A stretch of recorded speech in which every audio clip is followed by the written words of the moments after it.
سنت مصطفیٰ کی اہمیت کا جو موضوع ہے آج کا میرا، اللہ مجھے بھی سنت پر عمل کی توفیق عطا فرمائے، آپ کو بھی سنت کی اتباع کی توفیق عطا فرمائے۔ خواجہ جنید بغدادی رحمۃ اللہ تعالی علیہ آپ فرماتے ہیں کہ اللہ تعالیٰ کی مخلوق پر سارے راستے بند کر دیے گئے، مگر صرف ایک راستہ کھلا ہے اللہ تعالیٰ تک پہنچنے کا، اور وہ ہے سنت مصطفیٰ۔ وہ کیا ہے؟ سنت مصطفیٰ صلی اللہ علیہ وسلم۔ سنتوں پر عمل کی توفیق عطا فرمائے۔ اللہ والوں کو سنت سے کس قدر محبت۔ ایک واقعہ سناؤں، خواجہ مفتی محمد امین صاحب رحمۃ اللہ علیہ، سنت سے اس قدر محبت تھی، نماز سے، تکبیر اولیٰ سے، اذان ہو گئی، نماز بازار میں تھے، کسی جگہ کسی کے ہاں آئے ہوئے تھے، تو گھر سے نکلے، ایک شخص نے، وہ دکاندار تھا، نے کہا مفتی صاحب ذرا آئیے دکان پہ میری دعا کر دیں۔ تو قبلہ حضرت صاحب نے آگے سے جواب دیا، مجھے 40 سال ہو گئے میری تکبیر اولیٰ نہیں فوت ہوئی۔ آواز کم آئی، تکبیر اولیٰ فوت ہوئی، 40 سال ہو گئے۔ یہاں ہم اپنے ہفتوں کا حساب لگا لینا، ایک ہفتے میں کوئی تکبیر اولیٰ فوت ہوئی کہ نہیں ہوئی، ہم اپنے آپ سے پوچھ لیں۔ 40 سال ہو گئے، فرمایا میری کبھی تکبیر اولیٰ فوت نہیں ہوئی، تو میں دکان پہ بیٹھوں گا تو ہو سکتا ہے میری تکبیر اولیٰ فوت ہے، میں تکبیر اولیٰ والی سنت نہیں چھوڑنا چاہتا، میں تکبیر اولیٰ والی سنت نہیں چھوڑنا چاہتا۔ ان لوگوں نے سنت پر عمل کیا، پھر وہ اللہ تعالیٰ کے محبوب بن گئے، خواجہ حاتم اصم رحمۃ اللہ تعالی علیہ، ان کے بارے میں آتا ہے کہ ان کی تکبیر تحریمہ رہ گئی۔ تکبیر تحریمہ کیا ہوتی ہے؟ جب ہم نماز شروع کرتے ہیں، جب امام صاحب پہلی تکبیر کہتے ہیں اللہ اکبر، وہ تکبیر تحریمہ ہے۔ اب وہ تکبیر تحریمہ سے نماز پڑھنا یہ حضور کی سنت، یہ کیا ہے؟ حضور کی سنت۔ تکبیر تحریمہ فوت ہوئی، وہ تھوڑا سا دیر سے پہنچی ہے، جلدی سے نماز شروع ہو گئی۔ اب وہ جب پہنچے، نماز شروع ہو چکی تھی، تکبیر تحریمہ فوت ہو گئی۔ اب لکھا ہوا ہے حکایات صوفیہ میں، نماز پڑھنے کے بعد وہ اتنا روئے، خواجہ حاتم اصم اللہ کے مقرب ولی، اتنا روئے، 1 دن روتے رہے، 2 دن روتے رہے، 3 دن روتے رہے، اور اتنا وہ رونے میں انداز تھا، کوئی قریب نہیں آتا، ڈرتا کہ حضرت پتہ نہیں کیا پھر ناراض ہوں گے۔ 3 دن گزرنے کے بعد 2 جو قریبی خادم تھے نا، آگے دلاسا دینے لگے، حضور آپ نے کون سا جان بوجھ کے چھوڑی ہے، وہ تو جلدی جماعت شروع ہو گئی تھی، یہ جو بھی باتیں انہوں نے کی، انہوں نے اور رونا شروع کر دیا۔ وہ کہنے لگے حضور ہمیں معاف کر دیں، ہم تو آپ کے غم کو کم کرنے آئے تھے، آپ نے تو اور رونا شروع کر دیا۔ آگے الفاظ ان کے سنیے گا، فرماتے ہیں میری سنت فوت ہوئی ہے، میری سنت فوت ہوئی ہے تو 2 بندے آئے ہیں، میرا بیٹا فوت ہو جاتا تو پورا شہر تعزیت کے لیے آتا، سنت فوت ہوئی ہے صرف 2 بندے آئے ہیں میرے پاس، لیکن اس وجہ سنت کتنی بے قدری ہو گئی کہ میری سنت، یعنی ان کے نزدیک بیٹے کی موت سے زیادہ جو غم تھا وہ سنت کے فوت ہونے کا تھا۔ یہ ہے اللہ کے ولی جو سنت سے اس قدر محبت، کیوں؟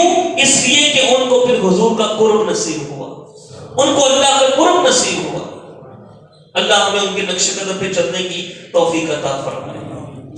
ایک شخص نے سنا بڑے وہ فلاں جگہ پر اللہ کے ولی ہیں، بڑی شہرت سنی، آگے ان کے پاس کہنے لگا مرید تب ہوں گا، ہاتھ میں ہاتھ تب دوں گا، یہ وہ لوگ بھی سن لیں جو ایسے جناب وہ سگریٹ سوٹے لگائے، ان کے ہاتھ میں ہاتھ جا کے رکھ دیے، کوئی شہرت سنی جا کے، ایسے نہیں۔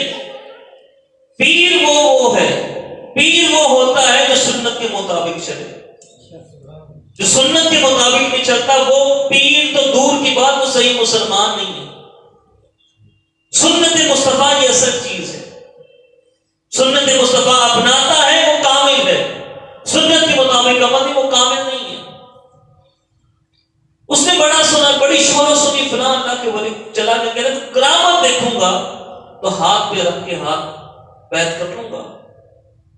چلا گیا اپنی خانقاہ میں, نظام دیکھا, بڑا شاندار نظام, چند دن رہا لیکن کوئی کرامت نظر نہیں آئی. واپس ہونے لگا تو پیر صاحب نے پوچھا کہ کیسے آئے تھے؟ کہنے لگا حضور آپ کا شہرہ سنا تھا, شہرت سنی تھی کہ بھئی بڑے آپ اللہ کے ولی ہیں, میں تو اس لیے آیا تھا کہ آپ کی کرامت دیکھوں گا تو پھر میں آپ کے ہاتھ پہ بیعت کروں گی, کہ میں نے کوئی کرامت دیکھی نہیں. فرمایا بیعت کرنی ہے تو کر لے, نہیں کرتی تو نہ کر, یہ تیری اپنی مرضی. جہاں تک کرامت کی تو بات کرتا ہے, تو اتنے عرصہ یہاں پہ رہا, میرا کوئی عمل خلاف سنت دیکھا, کوئی ایک عمل بھی میرا خلاف سنت دیکھا.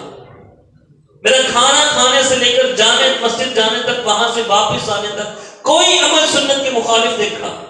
فرمانے کہ میری ایک ایک ادا سنت مصطفیٰ ہے, اور یہی میری سب سے بڑی کرامت ہے, یہی سب سے بڑی کرامت.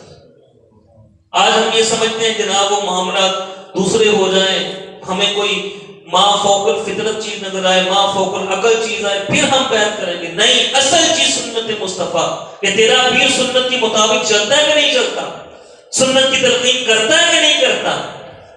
آج کا تو اللہ ماشاءاللہ ایسے پیر بھی آ گئے, نماز پڑھنے کی فرصت نہیں ان کو, نماز پڑھنے کی فرصت نہیں. اور یاد رکھیے گا, جو بغیر بلا وجہ شرعی ایک نماز با جماعت کو چھوڑتا ہے, اس نے واجب کو چھوڑا. جو اس کی عادت بنا لیتا ہے وہ فاسق ہے, اور فاسق کی بیعت جائز نہیں ہے. با جماعت نماز پڑھنا واجب ہے, کیا ہے, واجب ہے, اور واجب کو چھوڑنا گناہ ہے. اور جس کی عادت بنا لے وہ فاسق, اور فاسق کی بیعت جائز نہیں ہے. فاروق اعظم رضی اللہ عنہ کا زمانہ مبارکہ تھا. یہ صحابہ سے پوچھئے کہ ان کو سنت کی کس قدر تھی, کہ ایک ایک عمل سنت کے مطابق بناتے. قربان جائیے عبداللہ بن عمر رضی اللہ تعالی عنہ کے اوپر, سنیے اور جھومیے ان کا واقعہ سن کر. اونٹ کے اوپر بیٹھے جا رہے ہیں, کوئی چیز نہیں آئی, اپنی گردن کو یوں نیچے کیا, نیچے کر کے پھر اوپر کر دیا. پیچھے ساتھیوں نے پوچھا کہ حضور کوئی مسئلہ بنا تھا گردن کو, آپ نے گردن کو نیچے کیا پھر اوپر کیا. کہا نہیں کوئی, پھر آپ نے ایسے کیوں کیا؟ کہا یہاں میں حضور کے ساتھ گزرا تھا, اس وقت یہاں پر ایک درخت تھا, اس کی جو شاخیں تھی وہ نیچے تھی, تو حضور نے یہاں اپنا سر مبارک نیچے کیا تھا. اب یہاں پہ چونکہ درخت نہیں ہے لیکن حضور نے کیا تھا نا, میں تو محبوب کی ادا کو ادا کر رہا ہوں. صحابہ اس قدر سنت پر کہ حضور کی ادا کو ادا کریں. فاروق اعظم رضی اللہ تعالیٰ عنہ نماز فجر کی پڑھی, دیکھا کہ وہ ایک صحابی نہیں ہے ان کے. اب جو نہیں ہوتے ان سے پوچھتے بھائی کیوں نہیں تھے, نماز پڑھنے کے بعد چلے گئے ان کے گھر, دروازہ کھٹکھٹایا, ان کی والدہ باہر آئی. پوچھا بی بی آپ کا بیٹا آج مسجد میں نہیں آیا, خیریت تھی, بیمار تو نہیں ہو گئے, کیا ہوا؟ بی بی ان کی ماں نے کیا جواب دیا, کہنے لگی یا امیر المؤمنین مسئلہ یہ تھا کہ ساری رات میرا بیٹا نفلی عبادت کرتا رہا. کون سی؟ ساری رات وہ نفلی عبادت کرتا رہا. فجر کی نماز کا وقت ہوا, اس نے گھر میں ہی پڑھ لی اور پھر وہ سو گیا. فجر کی نماز جماعت سے چھوڑ دی, جماعت کے ساتھ نہیں پڑھی, جماعت کے بغیر پڑھی ہے لیکن جماعت چھوڑ دی. سارے رات کیا کرتے رہے؟ فاروق اعظم رضی اللہ تعالیٰ عنہ نے آگے سے کیا فرمایا اماں اگر تیرا بیٹا عشاء کی نماز جماعت سے پڑھ لیتا, ساری رات سویا رہتا, اور صبح اٹھ کے فجر کی نماز با جماعت پڑھ لیتا, یہ اس سے بہتر تھا کہ وہ ساری رات نفلی عبادت کرتا رہے. کیوں؟ کیونکہ فجر کی نماز جماعت سے پڑھنا یہ محبوب خدا کی سنت ہے.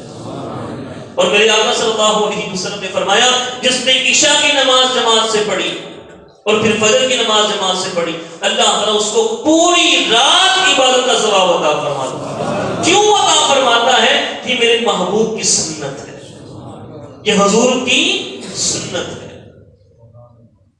عجیب بات نہیں ہے, عشاء کی نماز جماعت سے پڑھی ہے, بندہ پھر سو گیا, وہ آرام کر رہا ہے, سے پڑھ لی تو پوری رات کا ثواب کیوں؟ عشاء کی نماز کا ثواب ملتا، فجر کی نماز کا ثواب ملتا، ٹھیک بات ختم تھی، یہ بھی بہت ہے، پوری رات کی عبادت کا ثواب کیوں؟ جواب آیا تو نے میرے محبوب کی ادا کو ادا کیا، تو نے محبوب کی ادا کو ادا کیا ہے، میرے محبوب کی سنت پر عمل کیا ہے، میرے محبوب کی سنت واجبہ پر عمل کیا ہے، اس لیے تجھے تو سویا رہا ہے لیکن فرشتے تیرے کی عبادت کا ثواب دیتے رہے۔ اللہ اکبر، اللہ ہمیں سنت کی قدر کی توفیق عطا فرمائے۔ امام اعظم ابو حنیفہ رحمۃ اللہ تعالی علیہ، آپ سے پوچھا گیا ایک شادی شدہ بندہ عبادت کرتا ہے اور ایک شادی شدہ نہیں وہ عبادت کرتا ہے، افضل عبادت کس کی ہے؟ ایک شادی شدہ عبادت کرتا ہے اور ایک غیر شادی شدہ جس کی شادی نہیں ہوئی، دونوں ایک ہی عبادت کرتے ہیں، افضل عبادت کس کی ہے؟ امام اعظم ابو حنیفہ رحمۃ اللہ تعالی علیہ، آپ نے جواب دیا کہ جو شادی شدہ ہے اس کی عبادت زیادہ افضل ہے، اس کی عبادت زیادہ افضل، کیوں؟ کیونکہ اس نے نکاح والی سنت پر بھی عمل کیا ہے، اس نے نکاح کی سنت پر بھی عمل کیا ہے۔ ایک سی تفسیر یوں ہے کہ ایک شخص شادی نہیں کرتا اور نکاح کرنا کیا ہے؟ اللہ ہمیں سنت کے مطابق کرنے کی توفیق دے، اونچی آواز سے بولو، سارے بولو، یہ ڈول ڈھمکا یہ سنت نہیں ہے، کچھ خیال کرنا چاہیے کہ ہم اپنی شادیاں کیسے ہم کرتے ہیں۔ سنت پر عمل وہ تو چھوڑا، پھر گناہ والے کام کر دیے، اور پھر الامان والحفیظ پتہ نہیں کیا ہو چکا میرے بھائی، موضوع کہیں اور نہ چلا جائے، غیرت ہی ختم ہو چکی ہے، الامان الا ماشاءاللہ، غیرت ہی ختم ہو چکی ہے۔ ہماری بیٹیاں، ہماری بہنیں وہ ڈانس کر رہی ہیں، پچھلے زمانے میں کسی کو ڈانس کرنے کا شوق ہوتا تو طوائفوں کو بلاتے تھے، وہ ان کو بلانا بھی گناہ ہے، ان کو بلانا بھی گناہ ہے، لیکن اب غیرت یہاں تک ہماری بڑھ چکی، الامان والحفیظ، اب طوائفوں کو بلانے کی حالت نہیں، اب ہماری اپنی بیٹیاں ناچیں گی، ہماری بہنیں ناچیں گی۔ یہ دیکھ لیں ہر بندے کو اپنے اپنے معاملات ہیں، دیکھ لیں کہاں تک کہاں پر ہم کھڑے ہو گئے، اور ہم روکنے میں بھی قادر نہیں، کوئی روکے گا کیا، وہ آگے سے منہ بھی کھائے گا۔ شادی ہے، غم نہیں ہے۔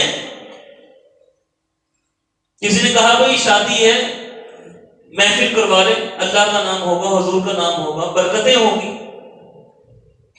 تو اس کی ماں نے بتاؤ کیا جواب دیا؟ آگے سے جو ماں تھی یا جو بھی تھی، اس نے کہا کہ کوئی فوتگی میں جانا ہے یا بیاہ میں جانا ہے؟ یعنی ہم نے ذکر رسول صرف فوتگی کے لیے سمجھا، صرف فوتگی کے لیے، خوشی کے مقام پر ہمیں کوئی نہیں، اور مبارک ہے ان لوگوں کو جو خوشی کے مقام پر ذکر رسول کرتے کرواتے ہیں، اس کی برکتیں ہیں، اس کی برکتیں۔ اب خیر شادی کرنا بات نہیں اور نہ چلی جائے، شادی کرنا کیا ہے؟ سنت ہے۔ کہتے ہیں کہ ایک شخص شادی نہیں کرتا، دن رات عبادت میں مشغول رہتا ہے، دن رات اللہ کی عبادت میں، دن بھر روزے بھی رکھتا ہے، رات بھر اللہ کی عبادت بھی کرتا ہے، قائم اللیل بھی ہے، صائم النہار بھی ہے، ایک وہ شخص ہے، لیکن شادی نکاح نہیں کیا، سنت پر عمل نہیں کیا۔ اور دوسرا وہ شخص نکاح کیا ہے، فرض نماز پڑھی ہے، فرض روزے رکھے ہیں، دونوں میں افضل کون ہے؟ امام اعظم ابو حنیفہ رحمۃ اللہ تعالی نے فرمایا افضل وہ ہے جس نے نکاح والی سنت کے ساتھ فرض عبادت کر لی۔ یہ سنت کی بہاریں ہیں، یہ کس کی بہاریں ہیں؟ سنت کی بہاریں۔ اللہ ہمیں عمل کی توفیق عطا فرمائے۔ ولیوں کے ولی سیدنا بشر حافظ رحمۃ اللہ تعالی علیہ، آپ سے پوچھا آپ کی دنیا سے جانے کے بعد کسی خواب میں ملے، کہا حضور کیسا رہا معاملہ؟ کہا اللہ نے بڑا فضل والا معاملہ فرمایا، بڑے ہی کرم والا معاملہ فرمایا، لیکن جو مقام اللہ نے شادی شدہ ولیوں کو دیا ہے وہ مجھے نہیں دیا۔ ان کا نکاح نہیں ہوا تھا، شادی نہیں ہوئی تھی، وہ مجھے نہیں ملا۔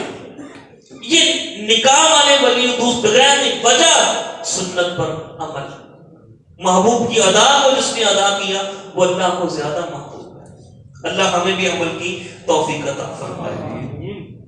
اللہ اکبر۔ کیا بیان کیا جائے اور کیا یہ ہم اپنے حالات تھوڑا سوچیں نا. میرا اٹھنا بیٹھنا کیسا ہے, میرا چلنا پھرنا کیسا ہے, میری وضاحت کیسے ہے. معذرت کے ساتھ, انتہائی معذرت کے ساتھ فیشن کے طور پہ ہمارا نوجوان داڑھی رکھ لے گا, فیشن کے طور پہ داڑھی رکھ لے گا کہ بھائی فیشن ہے نا, اور باقاعدہ پھر اس کو یہ چلے جائیں آپ کسی بھی جو سیلون ہوتے ہیں, یہ حمام جس کو ہم بولتے ہیں, اس کی دکان پہ چلے جائیں, باقاعدہ داڑھی کے بھی ڈیزائن, شرم نہیں آتی. یہ حضور کی جو داڑھی کی مبارک کی سنت کوئی ایسے ہی ہے. ایک صحابی کے 2 بال, ایک شخص کے صرف 2 بال آئے ہوئے تھے. پاکستانی ہوتے نا بعض کے چہروں پہ زیادہ گھنی داڑھی نہیں آتی, ان کے 2-3 بال تھے بس. حضور ان کو دیکھ کر مسکراتے تھے, اونچی بات سے حضور ان کو دیکھ کر خوش ہوتے تھے. کس نے میری سنت کو تو بنایا ہے, میری سنت کو اس نے بنایا.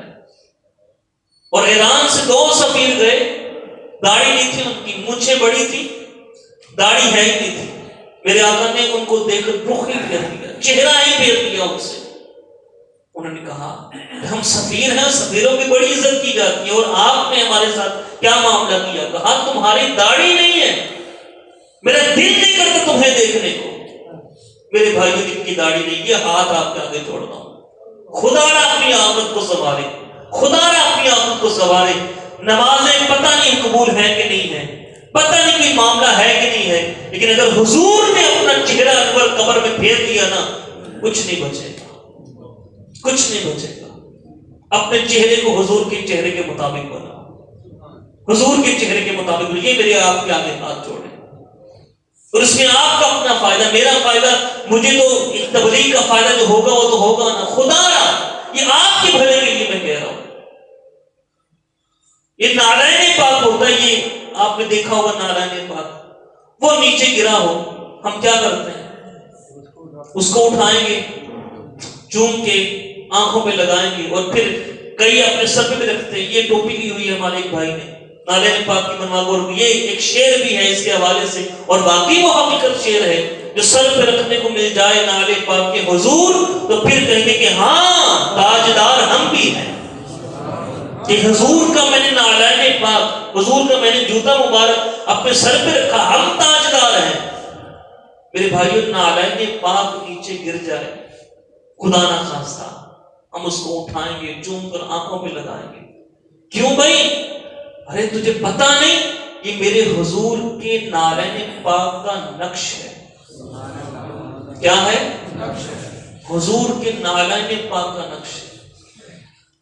تو میرے بھائی یہ داڑھی جو ہے نا, یہ حضور کے پاؤں میں جو پہنتے تھے وہ نہیں تھا, یہ حضور نے جو چہرے پر رکھا تھا نا, جو حضور نے چہرے پہ سجائی تھی, یہ اس کا نقش ہے. اور وہ تو نقش تھا نا, یہ حضور نے بالفعل کہا, اس کے بارے میں کوئی واضح حکم ہے کہ نہیں ہے, لیکن داڑھی کی مبارک میں, داڑھی مبارک کے بارے میں واضح حکم ہے. یہ میرے بھائی اس کا بھی ادب کرو. کہاں چلی جاتی ہے ہماری اس وقت غیرت انتہائی عبادت کے ساتھ, کہ صبح کو اٹھے, اپنے چہرے پہ وہ بلیڈ پھیرا, اور حضور کی سنت کو گندی نالی میں پھینک دی. سوچئے گا میرے بھائی. اور خدا نہ خواستہ کل قبر کے اندر جب گئے اور حضور نے اپنا چہرہ مبارک پھیر لیا, کہاں جائیں گے؟ ہمارا تو شفاعت کا سہارا ہی صرف حضور ہے, بخشش کا سہارا ہی حضور ہے. نماز قبول ہے کہ نہیں ہے, روزہ قبول ہے کہ نہیں ہے, ہماری عبادات اتنی ہے, صرف ایک ہی ذات ہے جن پر بھروسہ, اور وہ میرے نبی کی ذات ہے. اور اگر حضور ہی اٹھ گئے, حضور ہی اٹھ گئے, پھر کس کے لیے سنت کو چھوڑا؟ دنیا کے لیے. اگر کوئی بندہ یہ کہے کہ داڑھی اچھی نہیں لگتی, وہ تو ویسے ہی جھوٹا بندہ ہے نا. اگر داڑھی اچھی نہ ہوتی میرے حضور کے چہرے پہ کیوں ہوتی؟ میرے حضور کے چہرے پہ ہے تو داڑھی تو خوبصورتی ہی ہے, داڑھی تو خوبصورتی ہی ہے, اور یہ خوبصورتی کو بڑھاتی ہے. کئی ایسے چہرے ہیں جو پہلے دیکھ لیں اپنے, یہ قاسم بھائی بیٹھے, قمر بھائی بیٹھے, یہ آج میاں طاہر صاحب بیٹھے, اور بھی یہ اپنے حاجی صاحب بیٹھے, کئیوں کو دیکھیں جن کی داڑھی پہلے نہیں تھی اب ہے, چہرے پہ کتنا نور آ چکا, کتنا نور آ چکا ہے. یہ داڑھی کی برکت ہے میرے بھائی. دنیا کے لیے، دنیا تم کیا کہے گی، مولوی کہے گی، ارے حضور کے نام پر مولوی کہنا بھی سننا گوارا نہیں، حضور کے نام پر، ارے حضور کے نام پر کوئی کہہ دے تو کہہ دے، دل میں یہ میرے نبی کی سنت کی وجہ سے کہہ رہا، خوش ہو، اس پر خوش ہو کہ مجھے میرے نبی کی وجہ سے تانا مل رہا ہے، اور میرے نبی نے یہ کیا فرمایا، جو فساد امت کے وقت میری سنت کو زندہ کرے، فرمایا ایک نہیں 100 شہیدوں کا ثواب۔ اونچی بات سے ایک نہیں 100 شہیدوں کا ثواب۔ میرے بھائیوں، اپنے چہرے کو سنت کے مطابق بنا، اپنی وضاحت، اپنے لباس کو سنت کے مطابق، اپنے کھانے پینے کو سنت کے مطابق۔ اور یہ انگریز کی محبت، اللہ اکبر، جو جس سے محبت کرتا ہے اس کا حشر اسی کے ساتھ ہوگا، اس کا حشر اسی کے ساتھ ہوگا۔ اور حضور نے واضح طور پہ ارشاد میں، بندہ کہتا رہے میں عاشق رسول ہوں، میں عاشق رسول ہوں، میں عاشق رسول ہوں، حضور نے فرما دیا عاشق رسول کون ہے، فرمایا من احب سنتی فقد احبنی، جو میری سنت سے عشق کرتا ہے وہی میرا عاشق ہے۔ سبحان اللہ۔ حضور نے فرما دیا من احب سنتی فقد احبنی، جس نے میری سنت سے محبت کی اس نے مجھ سے محبت کی۔ اللہ تعالی ہم سب کو تمام سنتوں پر عمل کی توفیق عطا فرمائے۔ سنت پر عمل کریں گے نا انشاءاللہ۔ جن کی داڑھی نہیں ہے خدا را داڑھی رکھیے، پیارے آقا صلی اللہ علیہ وسلم کی پیاری پیاری سنت ہے۔ لحد میں عشق رخ شاہ کا داغ لے کے چلے، اندھیری رات سنی تھی چراغ لے کے چلے۔ رکھیں گے نا انشاءاللہ۔ اللہ تعالی ہم سب کو توفیق عطا فرمائے۔ اور پھر یہ بھی سنت ہے، نماز بھی پڑھیں، نماز با جماعت پڑھیں، ٹھیک ہے، با جماعت نمازیں پڑھیں۔ پھر انشاءاللہ کسی مضمون کو آگے لے کے چلیں گے، حسن اخلاق ہونا یہ بھی سنت ہے، انشاءاللہ یہ بیان کریں گے انشاءاللہ۔ تکبر کا نہ ہونا یہ بھی سنت ہے، اپنے دوستوں کے ساتھ اچھے طریقے سے رہنا یہ بھی سنت ہے، گھر میں پیار سے رہنا یہ بھی سنت ہے۔ انشاءاللہ یہ سلسلہ آگے لے کے چلیں گے۔ اللہ تعالی ہم سب کو پیارے آقا صلی اللہ علیہ وسلم کی ادائیں اپنانے کی توفیق عطا فرمائے۔ وآخر دعوانا